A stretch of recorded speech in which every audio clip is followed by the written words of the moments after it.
You're listening to Flat Earth Radio Live and the ShadowFX Show with your host, Rick Lowtech and Mark Hollander.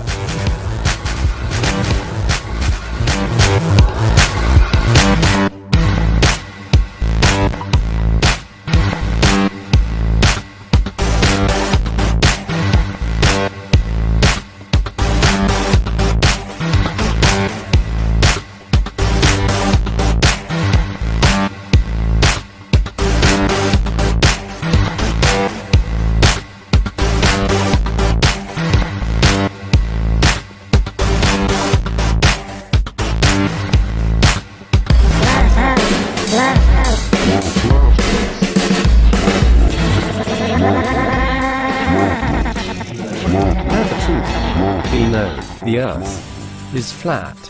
Have you ever asked yourself, what if the Earth really was flat? All your lives, you've been lied to about the size and shape of the Earth. The Flat Earth Truth Collective is not about the shape of the Earth, it's about the search for truth. The shape of the Earth is of secondary concern. First we must determine who it is that's been lying to us and find out why. This is Flat Earth Radio Live. Our mission is the truth, no matter what shape it may take. Let the truth be known. The Earth is flat.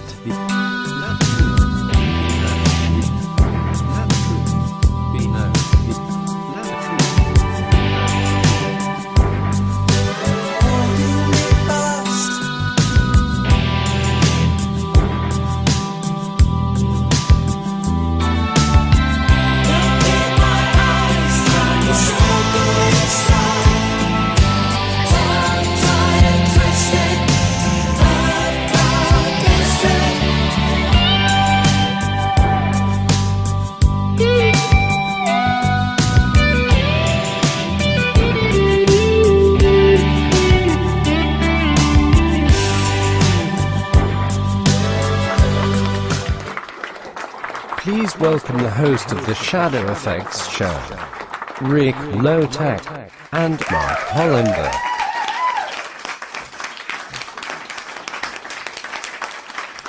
That's right, and we're back here once again at the ShadowFX Show, and I'm your host, Rick Lowtech. We're here with our group once again, Jenna, Thunder Bear Courage, and my buddy Dave. We're hoping Mark will be back. Thanks for coming back, guys. Appreciate it. It's a pleasure. We were talking about the moon and the absurdity of some of the calculations shown to us by NASA and officials who want us to believe that the moon is a planet. And we have evidence that it may not even be anything at all except for some kind of a hologram. My research, what I did, I basically measured the speed of the moon. And I used quite a crude method to do it. Basically, I let the moon enter my viewfinder on my camera. I filmed it at like full frame, 1080 60 frames a second, and I basically watched the moon glide across my screen, and I timed it. I did this when the moon was over the tropics and the equator, and what I noticed was that there's a huge difference in the time on the moon. It can take like a minimum of 24 hours and 42 minutes to occupy the same spot the following night. And then it can jump up to like 24 hours, 58 minutes. It's a massive, massive jump. And that jump takes place over a really short amount of time. It takes place over like 6 days. So it goes from its like slowest angular velocity to its maximum velocity in 6 days. Now, Kepler's first and second law of planetary motion, his first law states that a planet, or the moon, will travel around the sun in an elliptical orbit with the sun in one focus of the ellipse. Now, there's a big problem with that straight away because you need two focus points to make an ellipse. So it couldn't be an ellipse anyway. It has to be a concentric circle with one single focus point. But not only that, the planet is supposed to sweep equal areas in equal time. Basically, the moon should speed up by 6% as it moves away towards apogee, then speed up by 6% as it approaches perigee, its closest point. And it's supposed to be the momentum of the spin of the Earth what makes it speed up as it gets to its closest point. Now, every time I've recorded the moon, and I've recorded it quite a few times now, yeah, it always speeds up when it heads from the Tropic of Cancer to the equator. Now, that doesn't fit Kepler's law of planetary motion one bit, yeah? Because like I say, you should have a gradual increase in like speed difference, but you're getting a short speed difference. And how I back to pull my information, I always took like a snapshot of the moon with a date stamp on the image. I also took what you call like a diopter reading. It's basically a map where you point at an object. It'll tell you its azimuth, the direction it's facing, and it'll also tell you its declination angle, how high it is off the horizon. I see. So what I did then as well, to confirm my readings, because yeah, I could obviously point at the moon at south, and it could be, according to their readings, it could be southwest. So I went on to like time and date and mooncalc, and I compared my readings with theirs, and I found that I'm probably out by about 6 degrees, and that's probably, you know, being near something like a tower. Like where I live now, I've got a big tower. I've noticed I'm about 6 or 7 degrees out when I take readings around here. But at my old house, I was like spot on. So I'm comparing my readings with theirs, and I'm getting the same readings. And also to see if when the moon speeds up on my screen, what I did, I measured the meridian passing on the moon, and I measured it over a year.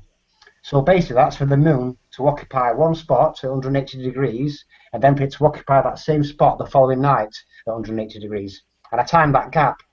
And on one of them pictures I sent you, you'll see three moons, all color-coded, and they've all got a time to each one. So the first one, when I shot it, the moon took, I think it was 24 hours and 24 minutes. And then when the moon speeded up on the equator, it took 24 hours and 24 minutes. I can't remember the exact number. I think it's 48 minutes. But when it was on the Tropic of Cancer, it slowed down. It took like nearly 25 hours to occupy the same spot. But all my readings as well matched up with that meridian passing time. I can't really do it with the visual images, but every time the moon speeded up on my screen, that meridian passing time was shorter, which means the moon was getting there quicker. And when it was going slow on my screen, it's obviously the meridian passing time was longer, and it was taking a longer amount of time to occupy that same spot the following night. So every reading I've ever made always matches up with what the moon's actually doing. But like I say, you'd have to probably sit down and watch my presentation to understand the actual ins and outs of Kepler's law, because I go into it in a little bit more detail there. But like I mentioned with the moon, it changes that speed in 6 days. It doesn't do it over a gradual increase. It jumps from like 24 hours 48 minutes down to like 24 hours, up to 24 hours 58 minutes in 6 days. You know what I mean? It changes that speed in such a short amount of time. I see. Now I'm looking at what you sent me right now, all of the images that you sent me, and I'm looking at the diagrams, and we'll be presenting these on the YouTube version of the show. I don't know if you remember the order that you spoke of or that you sent them along. I believe the first one that I'm looking at here talks about the azimuth. You best just look at the dates on the actual images, because every image has got a date to it. So if you start with the earliest date, which would be probably in March 2017, that's your best place to probably start with the actual images.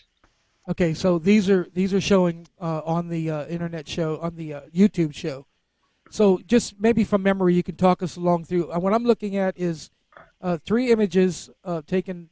They look like they were taken from a vectoring camera of some type, looking at the moon. Is that correct? I'd have to go on to YouTube, so I don't know which one you're talking about. Okay, those are the first 3. And also we're looking at images of phases of the moon that are really incredible tight close-ups. They're marked from June the 3rd, some of them are. And again, these will be showing as we're talking about this right now, Dave. That's why I wanted to point that out.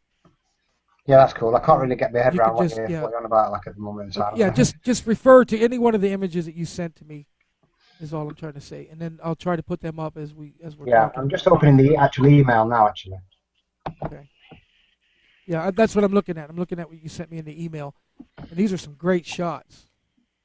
Some of these are great shots. It just amazes me how the evidence is there. The evidence that we're not moving is there.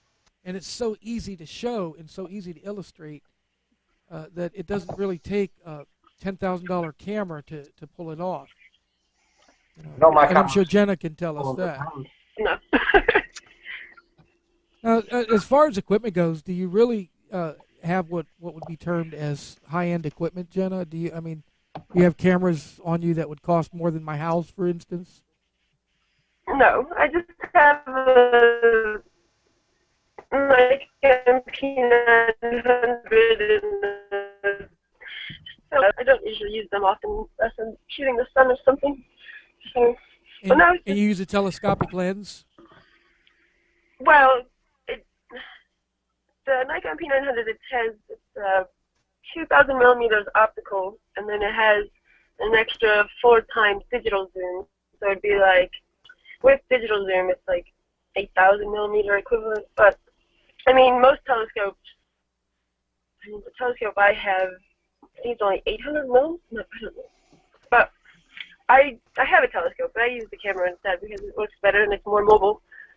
And taking the telescope in and outside all the time isn't fun. But but I mean. Yeah. Also, you have to track it too. I don't know. The telescope that I had was Right. an old one, and you had to constantly keep moving it, or you'd lose the moon.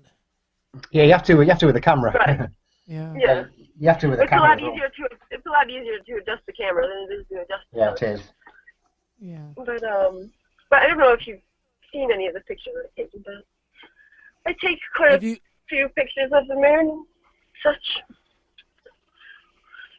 Perhaps you could send me some. We can put it up here on the YouTube video as we're talking about it. I'm looking at some other images that Dave sent me when he was speaking of Capricorn and the equator. He sent us an image with the times on it, and that's going to be running too, so you can probably see that on the screen right now.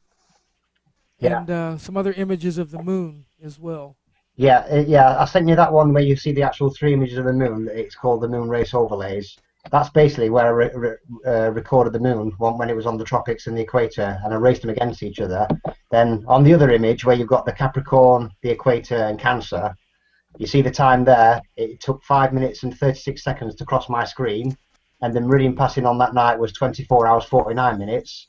When the moon took less time to cross my screen at 5 minutes 20 seconds, the meridian passing was 24 hours 48 minutes, so it was actually speeding up and getting to that place quicker. And on my last observation, where the moon took 6 minutes 15 seconds to enter my frame and leave, the meridian passing was a whopping 24 hours 57 minutes that night.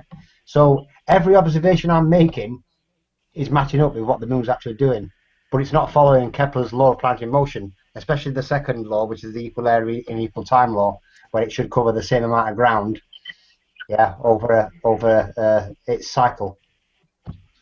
This research of yours, what exactly is that pointing to? Is it that obviously there's mass there, so the moon cannot be some kind of a projection?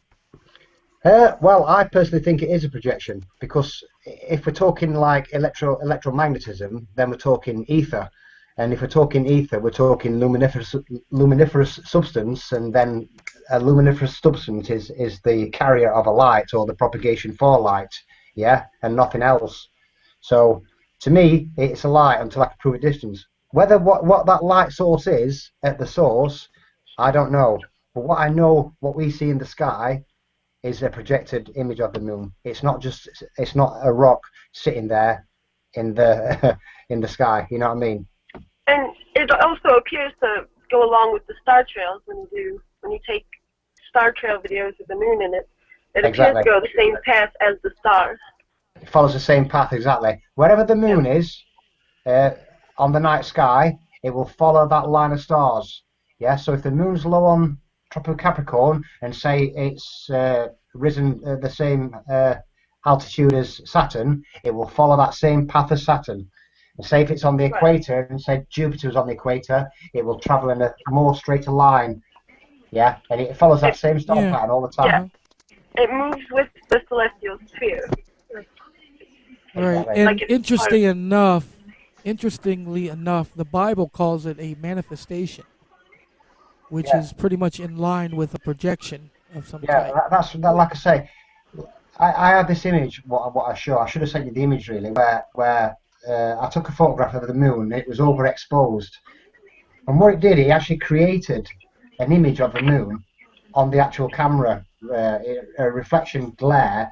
Yeah, so the actual moon was just a big bright blob spot, but the actual reflection on the camera was a perfect image of the moon, inverted. You know what I mean? It was unbelievable. Like, and I've got That about would 3 or 4 definitely. like Wouldn't you say that would definitely explain the reason why the same face is always at us, and when what they call the dark side of the moon simply doesn't exist? It could be, and they reckon that the moonlight is cooler on a full moon, and what you'll find is on a full moon, that it's always in the opposite hemisphere to the sun, so it's always in the winter hemisphere. I've seen that. I've seen a video once where they actually took temperature of the moonlight, and there is a variance. Yeah. There really is a variance. Yeah, well, between the shadow and the moonlight. There's an interesting experiment you can do. You can get a refractor telescope, and what you can do, you can focus the light. You know, like when you get a magnifying glass and you used to burn things in the sun. Well, you can do the same with the moon, but what you can do, you can concentrate that light, and you can actually feel the coolness. I haven't performed this experiment yet, but I've actually got a laser thermometer coming, and I'm going to be performing that experiment because I've got a huge magnifying glass here behind me, and I'm going to be trying to magnify that moonlight to a point and see if I can get that temperature cooler on a plate. I'm going to have 2 plates, and I'm going to concentrate on one plate, take the temperature, see if it drops, and then swap plates and see if I can get the temperature down on the other plate. Yeah.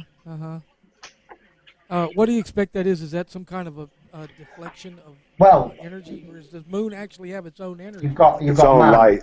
You've got man, you've got woman, you've got positive, you've got negative. Yeah, you've got electric. Is that you, Mark? Are you back?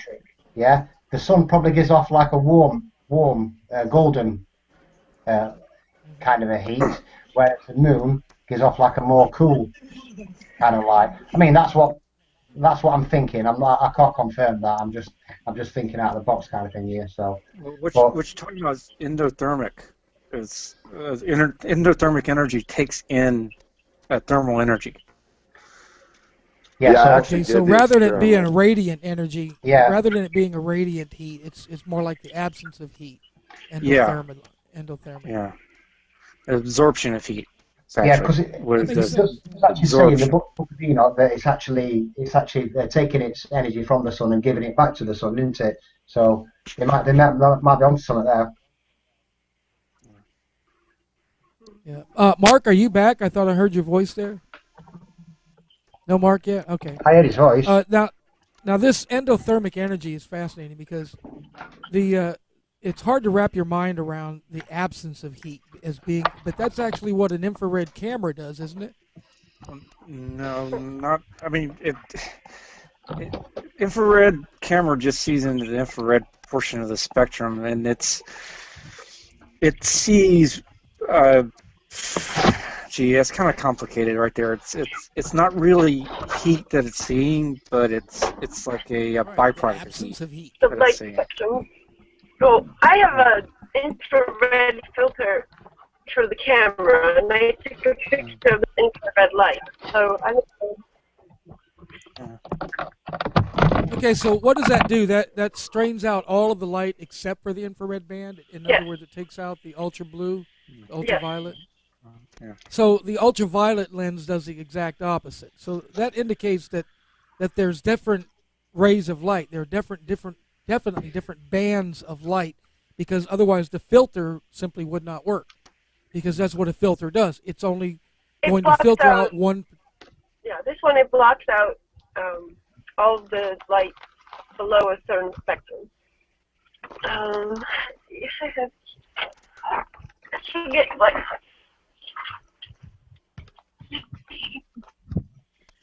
Yep.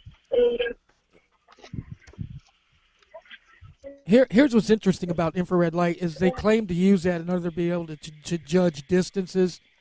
I remember in the old days, telescopes would come back with reasoning that they can tell the temperature on a planet or on a star. They could tell what temperature it was and whether it was ammonia in the atmosphere or hydrogen or whatever. And they could do all this by the use of different filters and infrared lights and all that. which we now know is simply absurd. Yeah, it's actually red shift. It's a Doppler shift. Yeah. Now, are you saying that that they could now? Just for a second, let's think that this is possible. That there are planets. Could you really detect things like temperature and content of atmosphere and that type of things by the Doppler shift? Well, not content of atmosphere. Content of atmosphere is when they're looking at what light is coming off of it, because what they're doing is looking at like gases, like the way they say they do with the sun. Okay, so they're saying, well, there are certain gases present because of the way they're seeing it. It's been a while since I studied that stuff, but yeah. So yeah, I'm not sure how effective that really is, because there may be the one aspect of the entire astronomers' field there, as far as what they're trying to show us, that is actually viable right there, and they can. So you're saying that they can detect things like that and possibly chemical makeup. Yeah, chemical makeup. Yes, but the thing is, there's other things that could give the same results. So right, they can't prove unless they go there that their method is. Yeah, they'd be making assumptions, but I don't think they're actually doing any of that when they're looking at these. They say they're looking at these planets. I don't think they're really doing it. I don't think they see any planets out there. They're just making crap up. Well, the last one, when you saw the actual data, it looked like a pixel Tetris from 1980s game. It was like the actual data that they had for it. Then they created this whole like artist rendition planet of it, and all these other supposed planets in its little solar system, which they made from this pixelated nothing, like a gray block of pixel square. Well, now, there may be another possibility.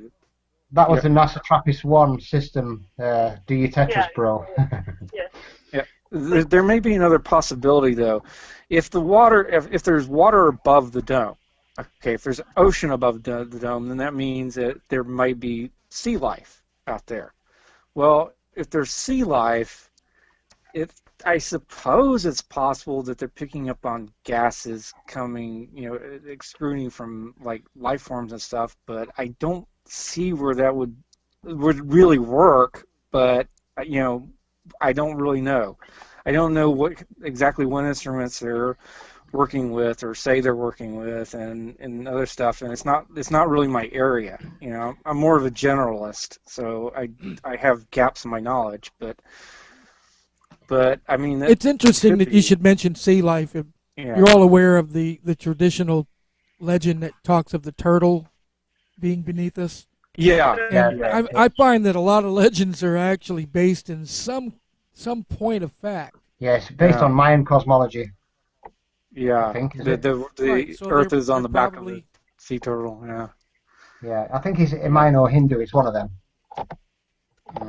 I've always found that we can't even comprehend our own what's around us, and in order to comprehend what's outside of our bubble, is just kind of stretching, and it may be actually asking more of our brains than it's capable of doing. So when you talk about conjecture, that's more like wild conjecture. So I try to keep my conjecture within the dome, if that makes sense. Yeah. I'm just saying what they could possibly be looking at something like that, but I just don't see it. But who knows? Yeah.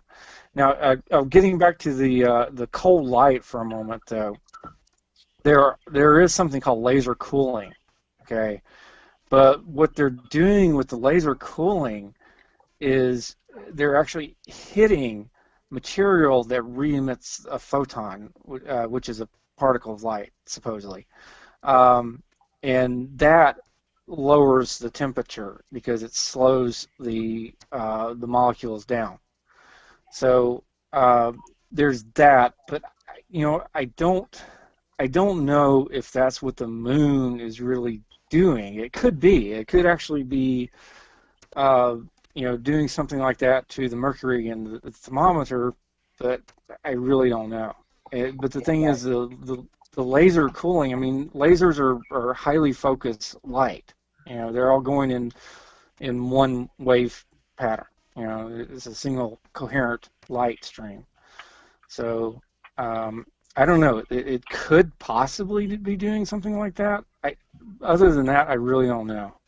Yeah, I think we spoke about yesterday about, when I was talking about the difference between the sun and a light bulb, where if you zoom in on both of them, they look identical. Oh yeah, right. I remember. And what you'll find out is, if you start looking into the technology of a light bulb, it's basically a sealed vacuum unit. So the bulb itself does not emit any light, because that light cannot leave that vacuum. And what it does, it reacts with the gases, or the noble gases around it. And I believe the sun does the same thing. The sun doesn't emit any heat as such yet, but it's just them noble gases that it reacts with nearby. That's why when globularists say, oh, well, if the Earth were flat, would the sun light up all the Earth? No, it wouldn't, because it only lights up the noble gases, and them noble gases, it can't light them up forever. You know what I mean? You can only light them up within a certain parameter. Yeah, so you've got your, I think there's neon, argon, krypton, hydrogen. Yeah. Here's the question that arose from that about hydrogen was that gravity cannot capture hydrogen, but yet hydrogen is one of the contents of the sun. And there again, the science, that's a derogatory there. Also, you have to remember, in the northern hemisphere, it's now summertime. And if you look on time and date, you'll see the moon when it's getting towards the solstice, the sun. Sorry, when it's getting towards the solstice, it's actually moving away from the Earth. Yeah, in the northern hemisphere, the sun is actually further away during summer. Yeah, and closer during winter in the northern hemisphere, which wouldn't make any sense.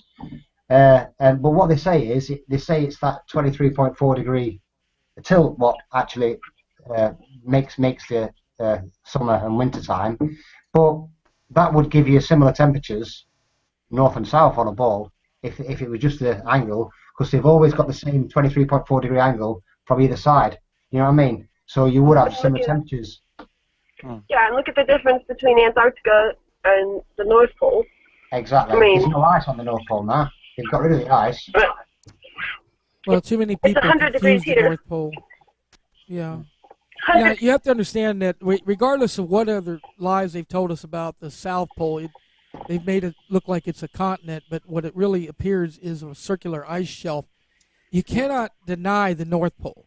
The North Pole is not like that. The North Pole, on the other hand, is a direct, dedicated apex. There's still a lot of mystery there, though. There's still a hell of a lot of mystery in the North Pole. Right. Oh, yeah. Yeah.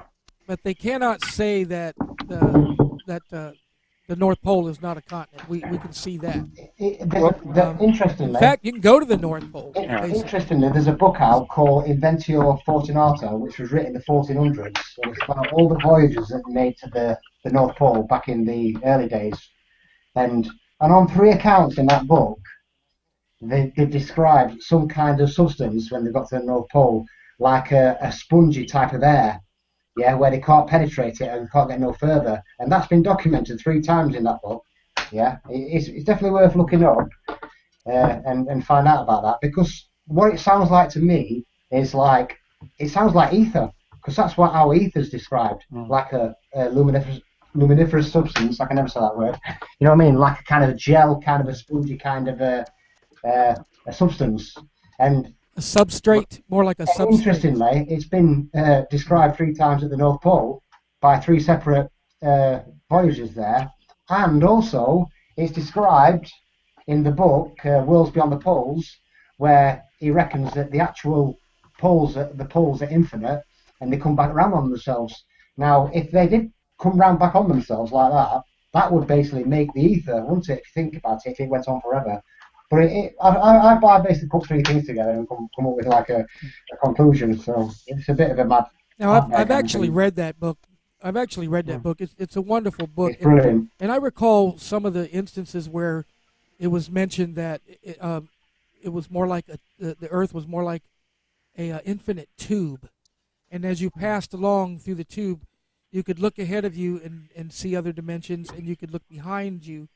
And when I say other dimensions, I mean land masses. Yeah, Earth-like, yeah. Yeah, Earth-like, and so now again, the betrayal that we feel from our Star Trek experience can be translated so that we can love it again. So imagine, for example, the Enterprise, instead of going to distant planets through galaxies, she just flies through this tunnel, and visits these foreign lands, and that's where the infinite diversity exists there. Yeah, he mentions Admiral Byrd no end of times in the book, doesn't he? And he's got a lot of documented Navy documents as well. Now, Admiral Byrd, did they kill him to shut him up, or because he went on television and spoke too much? I don't know, but his son died. They were like, Ixnay, Admiral. Probably. Well, there's no doubt that when he came back, his eyes were bright, and he was like, "Come and look! You guys won't believe what I found!" And the Admiralty was like, shut him down. You know? He was a Freemason. Yes, he was. Okay. They actually they put a law in Antarctica during Operation High Jump. Well, in that respect, his idea would be then his job would have been the sleight of hand rather than that of discovery. Well, actually, there's like 60-something out of the 80 men in Operation High Jump for Freemasons. So you can actually find that actually on their website. They were what? Masons, did you say? 60 Yeah, to 80% of the men? No, 60-something out of 80 of the men in Operation High Jump were Freemasons. It says it on the Freemason, the Phoenix Freemason. So the entire Operation High Jump was exactly what it appeared to be. It was simply propaganda. Well, aimed to insert a thought into their minds. There's something going on there, though. I don't think so. I think I was looking into. You support Admiral Byrd? Yeah. You support Admiral Byrd? I don't. Yeah. So yeah, just Google Admiral Byrd Phoenix Mason, and it'll come up. Yeah, of course, his ties to masonry. His ties to masonry, in my mind, negate any kind of notion that him doing exploring, end quote. Well, no. His idea is not to explore, but to simply do propaganda. No, but of course, if you Thunderbear Courage, if you support Admiral Byrd, go ahead. Well, yeah. Well, see, what I'm thinking is that just because he's a Freemason doesn't necessarily mean that he's going to do everything against the humanity. Right. In right. fact, like a lot of Masons don't have a clue. Yeah. Of course, even a broken clock is correct twice a day, so there's always a chance that they could stumble on something. It's just exactly. And that half of the men in Operation High Jump were all Freemasons. I believe. Okay. I believe that they might. There's a part of them, maybe a group of them, maybe that were thinking about releasing the information. I really do. I think that that's what was going on. They're at least debating about it, and they let him just go on the show just to see what the reaction would be. Yeah. What makes me laugh is though whenever they're talking about Antarctica, you know what I mean? They make it so hospitable, so you can't go nowhere near it. You know what I mean? It's the worst place you can ever be. You've got to be climatized. And I was actually looking into the to get a permit to go there. And you're talking like £80,000 to get a permit to go to Antarctica. A minimum of like 6 months. Well, that doesn't even include all the applications. Yeah, and not only the application process is a dead end. Every base is on the actual coast of Antarctica. The only base what's at the centre, the South Pole, is the American base. Yeah, all the other bases are just around the actual edge of Antarctica. So, you know what I mean? Even if you did get permission to go, you're going to be basically, 60 degrees south? You know what I mean? You're going to be led around. Look, it's going to be like a what we call an alert in the military. We call it an alert inspection, alert in parentheses. That means simply that the inspection's coming. Get ready for it. Exactly. So when they take you to Antarctica, you're led around by the hand. You're not allowed. No true exploration is allowed down there. Yeah. Well, I think to me it seems like first they were excited about Antarctica and they wanted to have people to get it, but I think they found something and they shut it down. sense. Yeah, I do. I think they found. Yeah, you know, that would explain all the recent high-level visits down there. It's almost as if they found something that was so exciting that other guys in high levels went in there and they said, "Oh, let me see, let me see." Yeah, they want to You go know? see. Yeah. Like What do the you suppose they Patriot- found there? There's supposed to be a hole to the inner Earth there, and access to the inner Earth. If it's likely I that thought they've either found some kind of old technology or that. it was the secret diary of Admiral Byrd. I don't know if it's real or whatever, but he said he met like different kind of people that use crystals. And I only read it a couple times, a long time ago, but I don't know if you guys have read the secret diary of Admiral Byrd or not, but it's interesting. I've I've downloaded it. I haven't looked at I it remember yet. that. Yeah. I remember that. There's actually a version of that Admiral Byrd's diary which has been connected to the Worlds Beyond the Pole. It's not a book. It's like a page on the internet, and that's quite a good read. That it's about a good half an hour read, but it's definitely worth read because, like I say. But you actually read that, Dave, and that's the one where he describes his experience with aircraft, isn't it? Yeah, where that's the one. he packed in aircraft. Yeah, well, he talks about when he had to turn back around and things like that, doesn't he? Right. And he had to use And what else interests? He had to use a sun Right. compass because the compass, the navigation system didn't work. Each time Admiral Byrd ventured in there, he came back and gave the appearance that his reins were pulled in as he got towards some fantastic discovery. You know what I mean? Yeah. Like when he appeared on the video for the watch commercial, the Longines video, everyone should be aware of. by now, and forced down our It's throats. on Mark Sergeant's Clues, isn't it? So I'm sure everybody's seen it by now. Now, you could tell that he was sincere in that, regardless of whatever came out of that. Yeah. The Admiral was sincere with what he was telling us.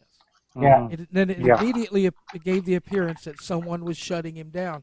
He said in the Longines video, he said, "I'm going back," he said. But they never let him go back, did they? No, interestingly, I saw a meme the other day about Michael J. Fox when he starts playing that mad music on the guitar, and he says, "Your kids are gonna love it." He like gives you that impression, didn't he? In the future. Yeah. It's a little too far for you right now, Yeah. but your kids are gonna love it. That's great. Yeah. I used to be a great fan of Admiral Byrd, and when I say used to be, it's because when I tie in the Freemason Association, it always casts the shadow of evil on that person because it's apparent that that person is aware that they're part of an evil organization, Well, and I think that's why they're doing it. they don't all know. I mean, I know a lot of people who are in The high levels do. Well, I think 33rd degrees do, but I don't think they really have a clue. Like the lower ones, I know a few, and they're like the most clueless people I know. I mean, I don't think all of them. Now, could they think just be the feigning that clueless? Now, Because you remember our president George Bush? He feigned cluelessness great. You know, the greatest actor is the one who can play an idiot. You see what I'm saying? So Yeah. maybe I mean, that's exactly what's going on. They Right. pretend to be stupid. well, everybody in Skull and Bones probably knows. All the Jesuits probably know, but the Freemasons and the low levels, they think, a lot of them think that, because they have the Bible and the lodges, and Right. they don't really get it till the end. They don't. It's pretty much the Yeah, last. the pyramid. That's why the connotation of the pyramid works so well with the Freemasonry, Yeah, because it's like this: everything that's on the base down there at the bottom, they don't know anything about what's going on way up there at the apex of this thing. Yeah, it's all And that's the perfect. compartmentalized, isn't it? Exactly. Now they said that once I used to hear tell of when I was playing around with archaeologists that there was some kind of a great treasure, some vast knowledge that was hidden inside of the pyramids, and here it is: the fact that high technology existed in the days that this thing was built.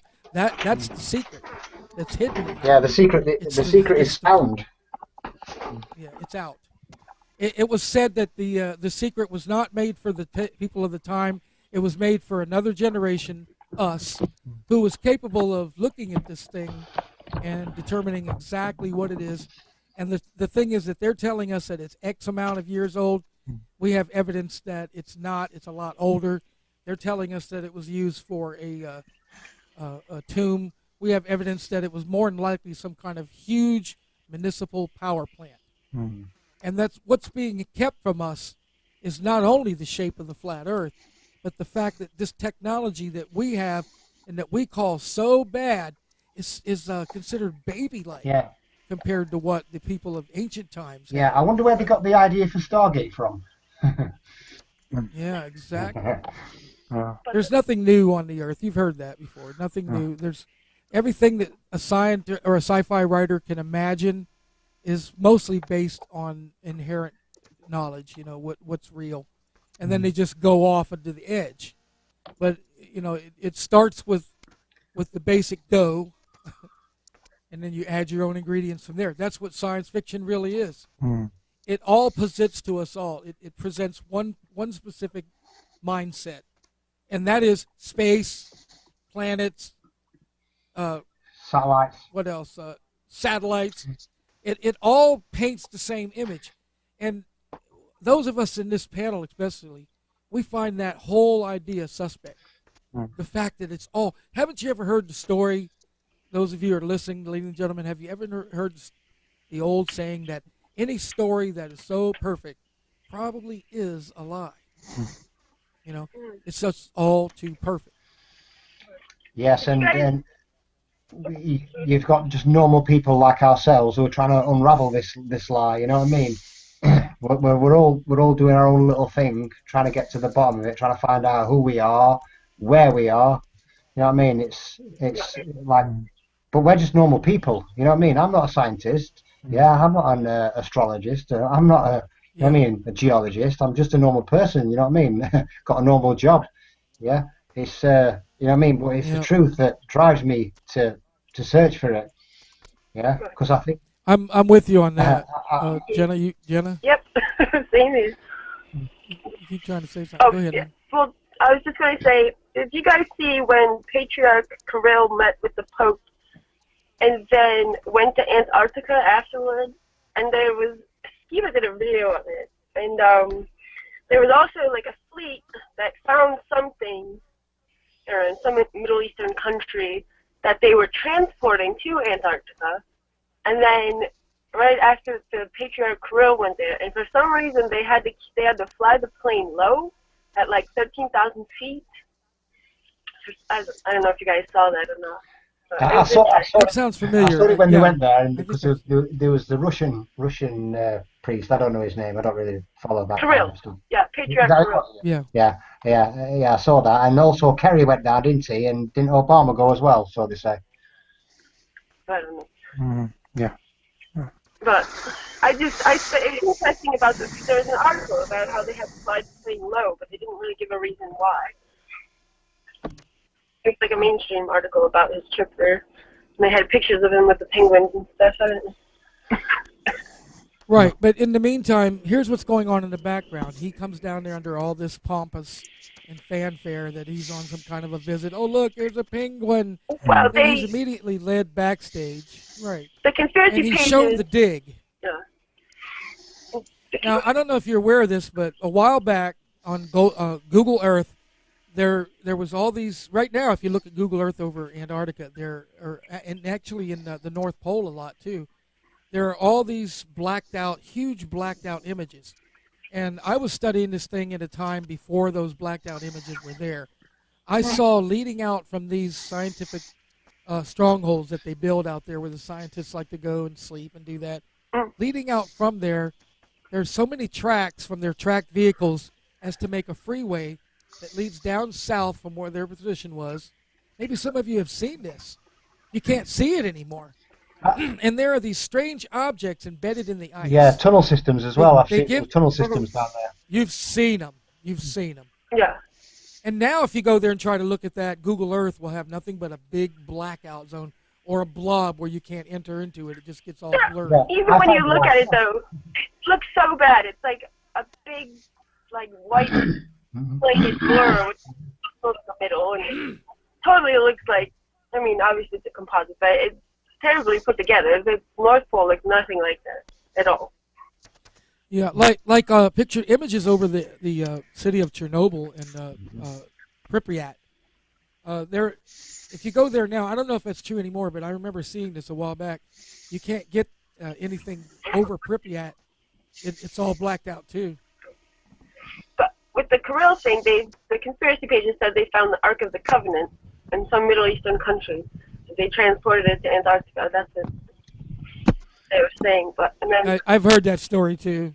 uh, I've also heard another story that I tend to believe that the Ark of the Covenant actually never left Jerusalem. That it was buried in a tunnel there, and there it stayed all this time since the Romans invaded and sacked Jerusalem. It was hidden by Jeremiah in Jeremiah's Cove, which is an underground complex. And the joke on the world there, the joke on the entire world is that everyone's going around looking for the Ark of the Covenant, and it never left Jerusalem. well, who knows? But, You didn't hear that one? You didn't hear that one? no. I've never heard that one. All this points to the lies. You see, we are a generation, and I'm not going to say that we're the only generation that's ever been raised on lies, but we must be, because we have evidence of a global civilization. We stand up on places like the pyramids and the fact that there are pyramids all over the world, and we stand there and look at them and go, how'd those get there? Must be aliens. No. There was a global civilization.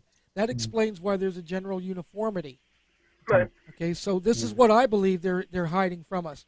They're hiding from us the fact that even the Bible mentions a global civilization, because the flood of Noah wasn't designed to wipe out a few countries. The flood of Noah was taking out all of the civilization. You mean a worldwide civilization, not global? A worldwide civilization. You can't say global. Come on. The Bible says that, and I'm using their own. Yeah, verbatim. plain just sounds wrong. Right. The interesting point, the interesting fact still remains that whatever it is that they're telling us that in our modern generation and what we consider, I get a lot of people coming up on our group saying, you guys are just a cult because you buck mainstream science. You have to explain to these people that it's mainstream science that we find suspect in the beginning. Yeah. And you could just throw all of your prepositions out as far as your science goes. You're not using science. Well, you don't get that. Scrutiny should be encouraged in science. It shouldn't be frowned upon. And that's how you prove. Right. That's how things are proved with evidence and repeated. And it's scrutinizing Exactly. science you're supposed to. I mean, that's how new ideas are formed all of the time. It's not. But now here's the trap. Have you ever considered this, Jenna? Here is the trap. They try and lead you into looking like a fool by standing there and saying, I scoff at science. I don't accept anything science has ever done. That is a trap, because that's just made you look like a general fool, because you cannot, Right. any type of intellectual cannot completely dismiss all of the things that science has given us over our lives. Anything So that anyone can be who proven with evidence and repeated, that Exactly. I believe. But otherwise, it's just a guess. Even like carbon dating, they can't go back and check that their method for Right. dating is correct. I mean, they just like they can't go And travel by the to way, these very planets few- and see how that they look like, how they think they do. And so very few scientists who are taken seriously will not ever adhere to carbon dating, because it's just so, there are too many things that'll just throw the experiment off, like soot right. and stuff like that. So no one takes carbon dating seriously. Well, actually, But they still But do this is- take it seriously, because there are controls for do they really? there are controls for fairly recent history. You know, Well, like you can like- have something that's I see. As a control experiment, I get it. Yeah. They found a T-Rex bone with flesh still on it, and there's this pastor in Colorado. I think it's Bob Enyart. He's the one who bought all the OJ memorabilia and burned it. But Yeah. he's a big creationist, and he called the Smithsonian to say that they were going to pay. They wanted to pay to have it carbon dated and 3 other things as well, just to have them do it, but they wouldn't do it. And he recorded the phone call, and you could hear, I don't know if it was Jack Horner, maybe, but you could hear him get frustrated. with Bob Enyart and like we're getting mad at him for even asking to do it. And he's like, well, why not? It would be good to know it's something good to do, and plus you can fabricate other things. We'll pay for it, but he wouldn't do it. Right. And he also like said he'd give him like $20,000, still wouldn't do it. Well, you know Tesla. Wouldn't you Tesla say had that- a famous quote, don't you, where he said about today's scientists have substituted mathematics for experiments, and they wander off for equation after equation, and eventually build a structure which has no relation to reality. That's exactly what's taking place these days. Right. These people like me and Jenna, who are just normal people, are going out there, and we're trying to use the scientific method to do research. You know what I mean? Like I say, we're not scientists or whatever. We're just normal people. That's the beauty of the whole thing. But we're actually going out of our threshold or our comfort zones to try and make these observations and do these experiments. You know what I mean? To try and get to the bottom of this. You know what I mean?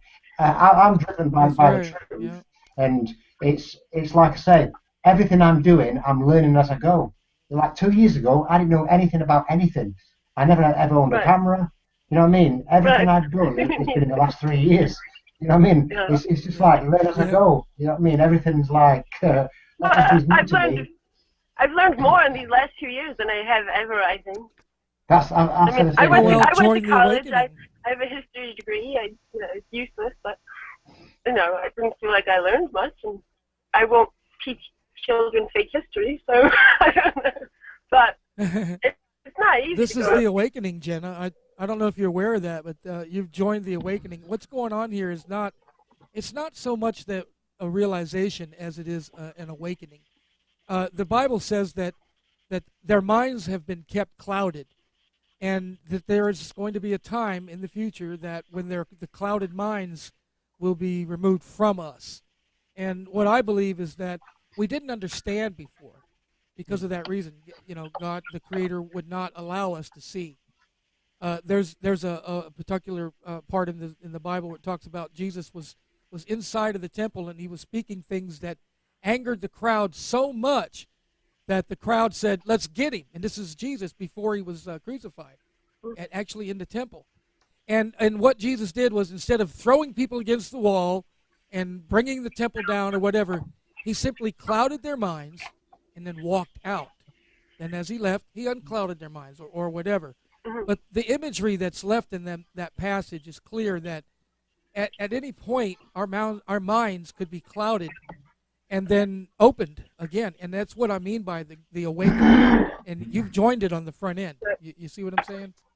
This is the awakening, the unclouding of our minds. What I like about waking up to flat Earth is the fact that I can go probably anywhere to any country and meet people who I've never met before and just hang about with them like I've known them all my life. I went down London, not this weekend, the weekend before. I met probably 15, 20 strangers, and I was just hanging about with them, having a drink with them, sleeping at their house like I've known them all my life. You know what I mean? 2 years ago, I didn't even know my next door neighbour's name, and I probably lived next door for like 10 years. You know what I mean? It's just it's an awakening where I think flat Earth is actually uniting people and bringing us all together. You know what I mean? And that's how I see it. Because like before, I'm usually a person who stays at home, doesn't go out of the house. You know what I mean? Play on my computer, watch TV. Don't have nothing to do with neighbours. I never go around after any sugar if I run out. I go to the co-op down the road, and it's like I say, it's just I was just sat in the house and I just said to the guys. Now, none of this, of course, none of this had any meaning to us several years ago. I think I heard you say 2 years ago, and I think Jenna said 3 years ago. Was it, Jenna? Yeah. When you first it was about. Well, with me, I've been into conspiracies like all my life, really. I was into the Jesuit conspiracy right before I found flat Earth. Yeah, I looked into the moon landings for about 8 years, and I never ever even clicked on about the shape of the Earth ever, and I really kicked myself for that, because like to be so close to it for that long and not even click on is just crazy. But good job. They did a good job. That's what I thought too. I thought it'd be so easy to disprove, and then 3 weeks later, I'm like, they stayed up all night for 3 weeks trying to find everything. I'm like, oh boy. I don't know if you've ever seen Quantum Leap when he jumps into a new thing and he's like, oh boy, but that was me. Right.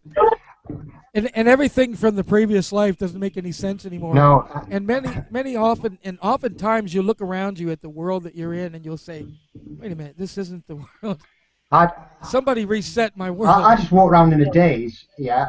People at work kept saying, "What's wrong with you?" Because I had this like stupid look on my face all the time for about 3 months. I just kept like saying, "It can't be true. No, it can't. Yeah. It can't."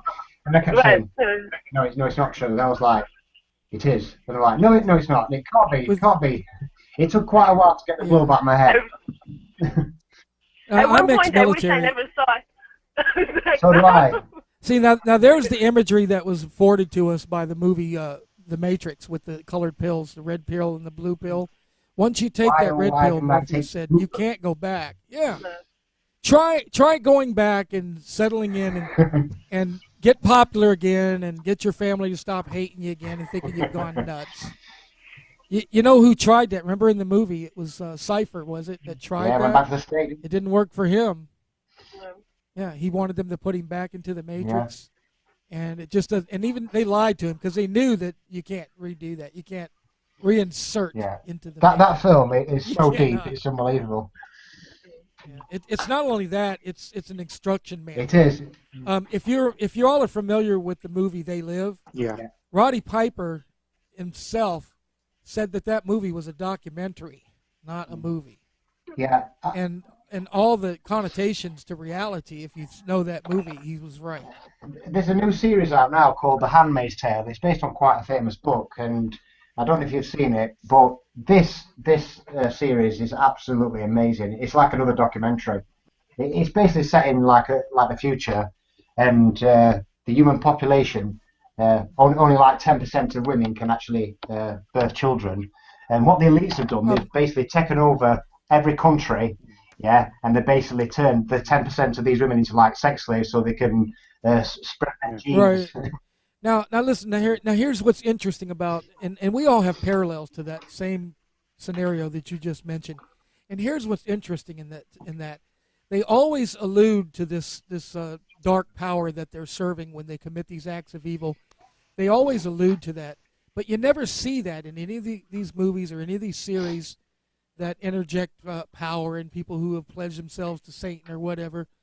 It always alludes back to the power-hungry maniacs, and I think that has to cause us to shift our way of thinking, and ask the same question that was asked of the band,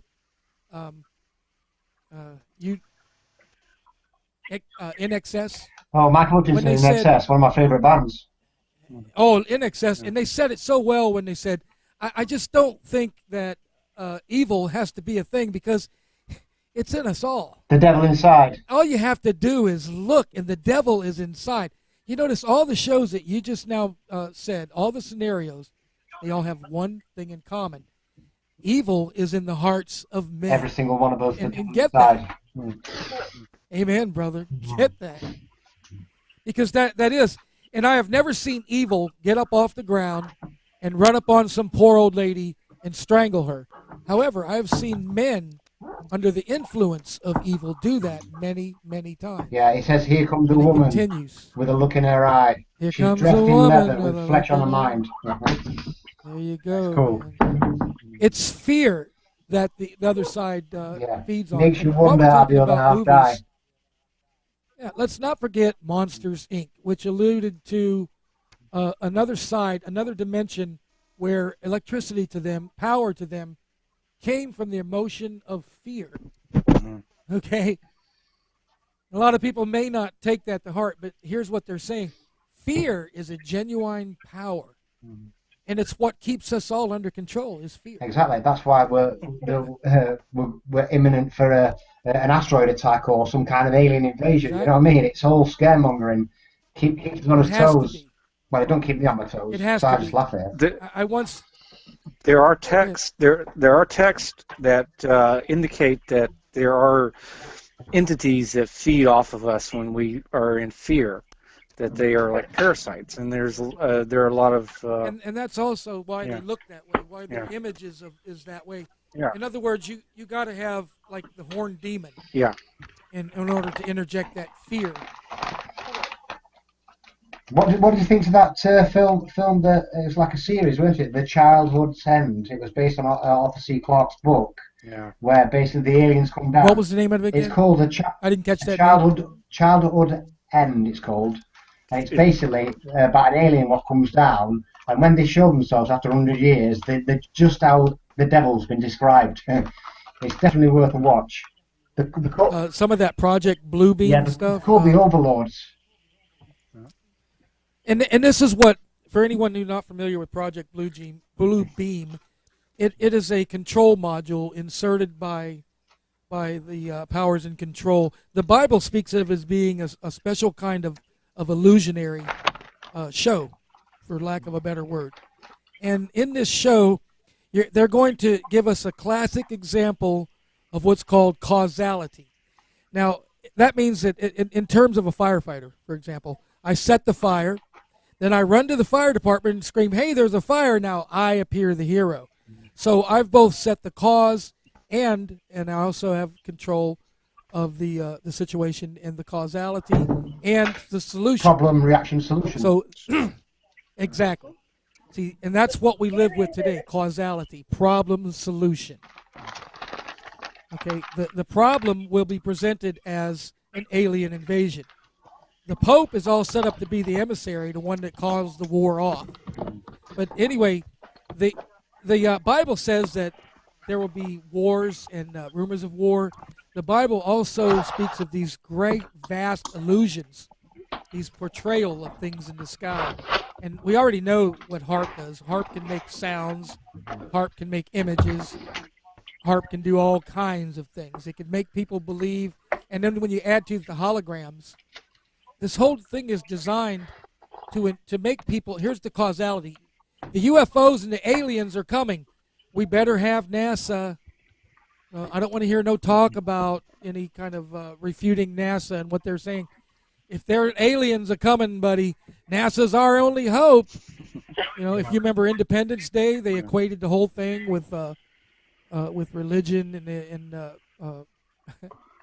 love of country and God, service, king and queen. Even Guy Cosmoglio, the Jesuit priest who runs the Lucifer telescope in Arizona, he even said he would baptize aliens if they came to Earth. Like, I see that. Yeah. I mean, and of course, let's mention who owns the Lucifer telescope. It's owned by the Pope, Vatican. the Vatican. Yeah. Well, who incidentally named it. Yes, Lucifer. But Pope Francis, and by the way, I understand that Lucifer. I understand that the technology that Lucifer has requires 2 refractory lenses, making it look like a pair of eyes. Is that correct? I've seen the pictures of the Lucifer telescope. It actually does. It has 2 refractory lenses in it, and at night it looks like a pair of eyes. And its name is Lucifer.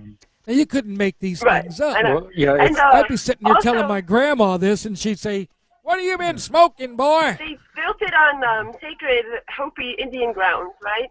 And they denied their claim to keep them off it because they didn't have any idols on the land, which is so hypocritical because, I mean, idols are not supposed to have idols. But, and then with the Pope prophecy, the Malachi prophecy, Pope Francis could be the last Pope.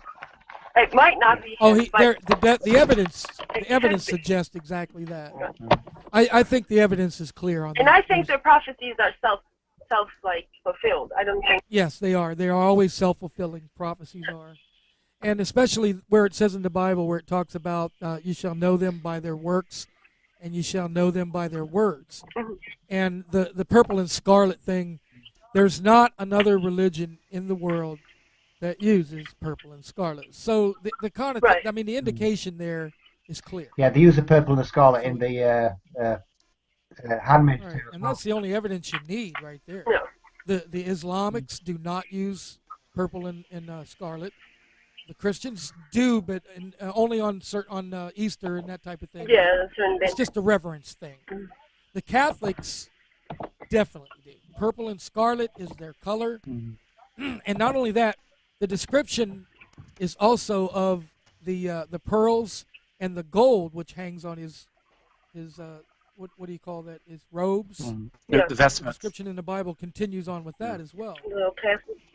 And that translates also to not only the Islamics, but that also translates to the Israelites, because certain people of us, we already understand that the Jews and Islamic and the Christians and the Catholics are all of the same sect. All of their probates are the same. All of their canon is the same. It's all based on one Christ and one God, etc., etc. So when we talk about that, what you just mentioned, that end time power, we're not just talking about the Roman Catholics. We're talking about every church that is in association with Roman Catholics, and yes, that includes Islam. Not to be getting off course there. Hallelujah. The image that we're trying to paint here, the image that we're trying to paint is the power behind the lie movement. And for no lack of a better word, what should we call it? The lie movement. What else would you call it? You know, we call them charismatic Freemason scientists in some circles, and that would include Neil deGrasse Tyson, whom I like to look down at the ground and spit whenever I say his name, because the guy's such a joke. Yeah, I'm the same with Brian Cox. So is Bill Nye and Brian Cox. So I can't. Bill Nye, yeah. It makes me angry when I hear that talk. Does it make you jump up? My wife has to tell me, calm down. Why do you watch that show?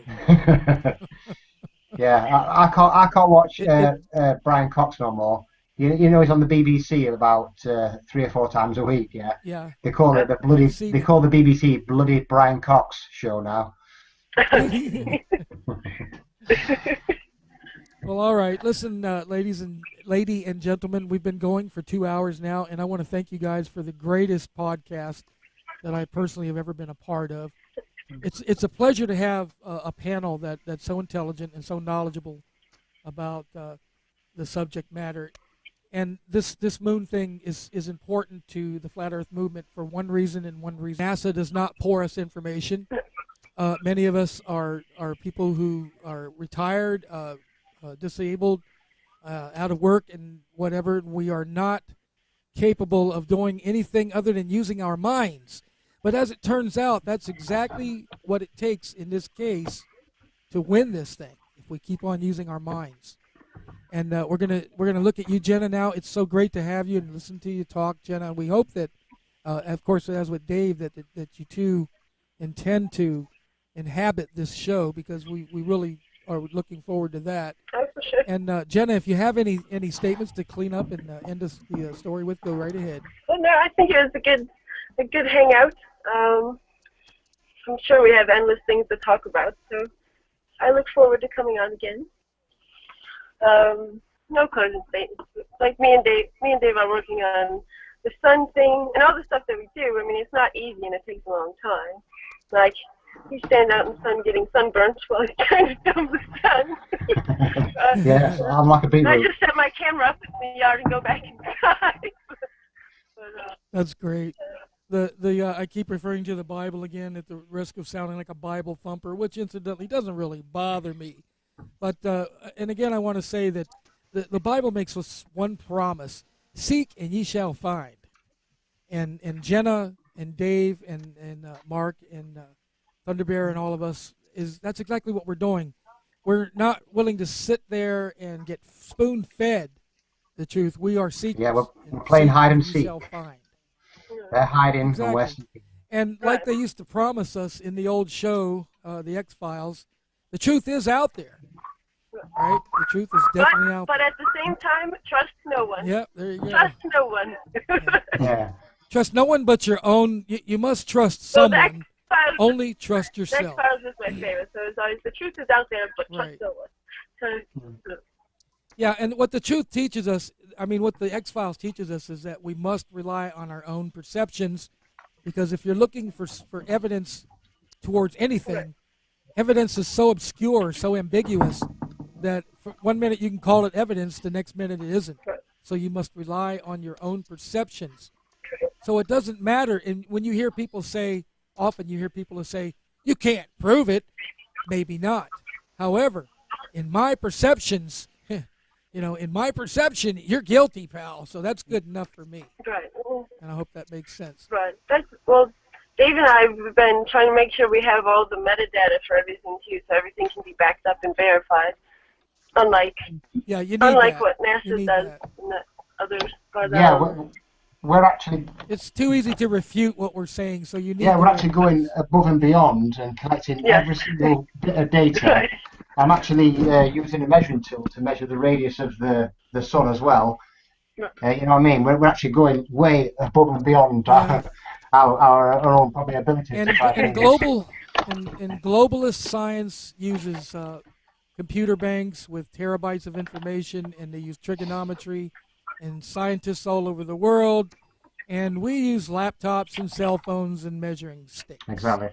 There's got to be something honorable in that.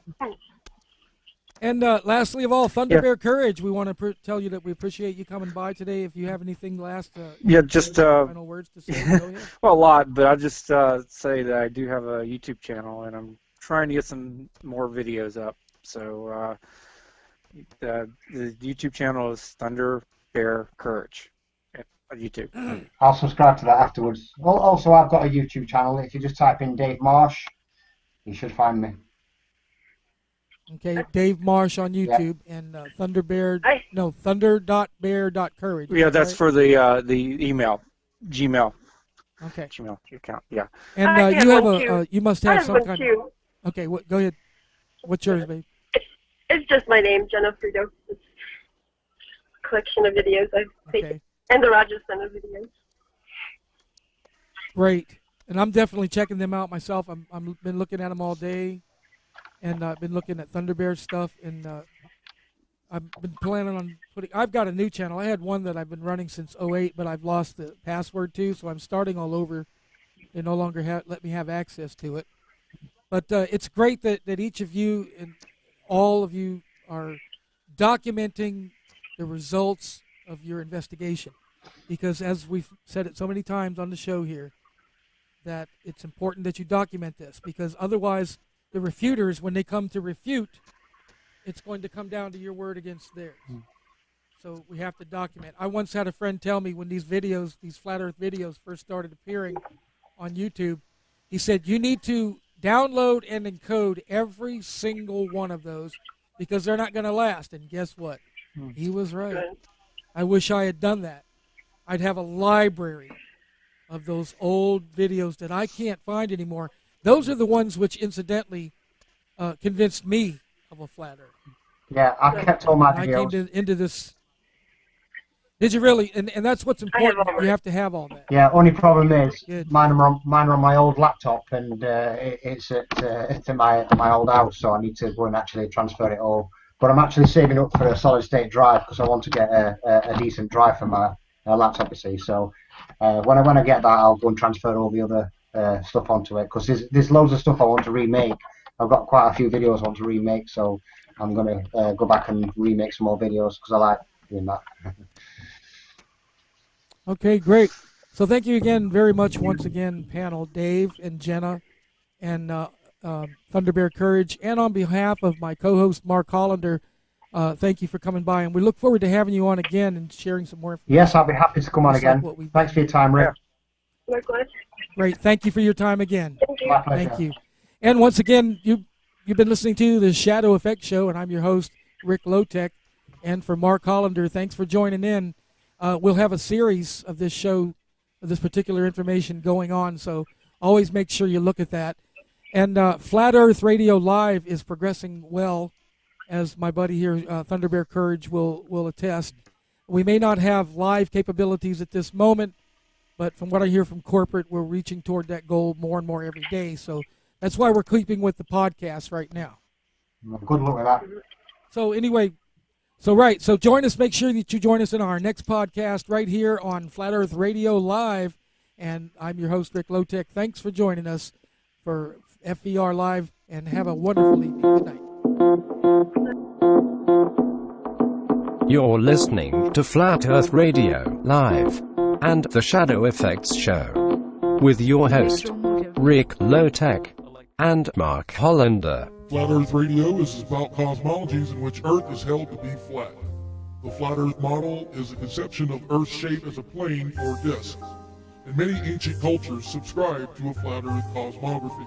The idea of a spherical Earth appeared in Greek philosophy with Pythagoras in the 6th century BC. We here at Flat Earth Radio Live intend to bring you the data that exhibits to the world that around Earth science just isn't there. Thank you for listening to Flat Earth Radio Live.